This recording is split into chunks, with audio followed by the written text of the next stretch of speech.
Set in alternate 2007, a new age is born after nuclear war has begun. Cybernetic humans are being developed and used for military objectives. Rex Parkholt is one of them, whose mission is to investigate why U.S. agent Colonel Sloan went rogue. Rex and his comrade Spider discover Colonel Sloan's plan to rule the world and must destroy him before it's too late. Blood Dragon's story purposely mocks 80s science fiction films, so don't expect an original plot. The lack of seriousness to its own story is the greatest aspect, yet it almost works against itself. The story doesn't seem fully realized as there is no depth to the characters. This might be misunderstood as an intentional spoof of 80s films or outright lazy writing. Either way, what will keep you completely entertained is the smart, hilarious dialogue and the awesome 16-bit cutscenes that drive the narrative.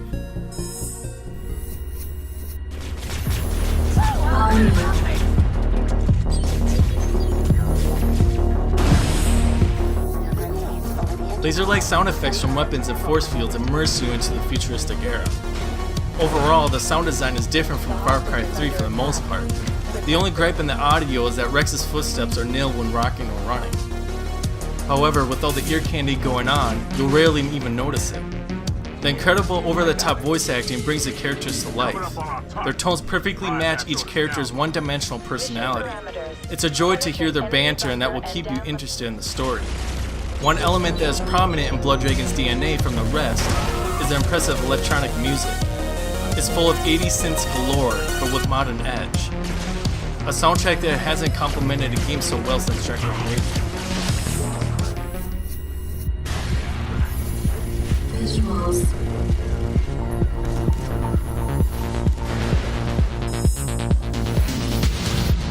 Blood Dragon uses the same engine as Far Cry 3, but the visuals just aren't as pretty. Very few textures take longer to load, and you may notice graphical hiccups. Perhaps the drab colors of the sky don't mesh well with the engine itself to notice the beauty either.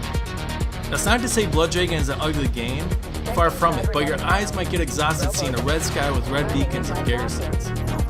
There's enough action to keep your eyes focused on the ground though. Effects from vibrant lasers, explosions, and even death affect Rex's mechanical eye perception.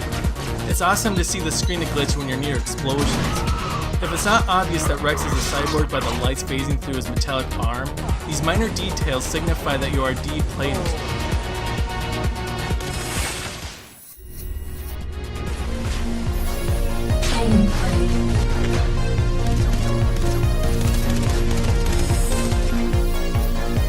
This is where Blood Dragon could potentially feel like a reskin of Far Cry 3. On a gameplay level, lack of innovation keeps Blood Dragon feeling fresh from its cousin. Certain systems and objectives have been completely streamlined to acquire abilities and weapon upgrades. It is no longer about surviving on an island, so that means no more disabling radio towers or killing animals to upgrade equipment. Streamlining these systems make Blood Dragon faster pace oriented and the expense of existing dragons and animals exploring the island more of a nuisance to kill than rewarding. With that said, stealth is also blatantly submissive. The architecture almost refuses you to use stealth to your advantage to engage the enemy. Regardless of new weapons at your disposal, Rex has no other alternative abilities either. Rex is essentially a robotic Jason Brody.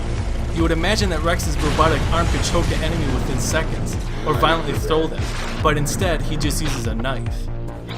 The good news is, the mechanics of cover fire, takedowns, ziplining, return, and all have transitioned seamlessly, and that's what made Far Cry 3 amazing. Capturing outposts, or now called garrisons, return, along with finding collectibles.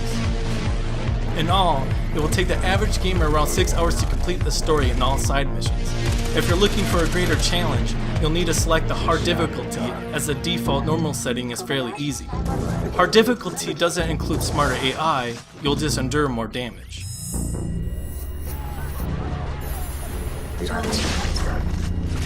Destroy the last brain cage prototype. Regardless if you don't enjoy over-the-top games or 80s science fiction films, Far Cry 3 Blood Dragon combines the two and makes it an awesome experience. I still recommend to play this game, even if you weren't a fan of Far Cry 3. With all its shortcomings, Blood Dragon is pure entertainment throughout every second. For more reviews, previews, and all games related, please subscribe to GCN.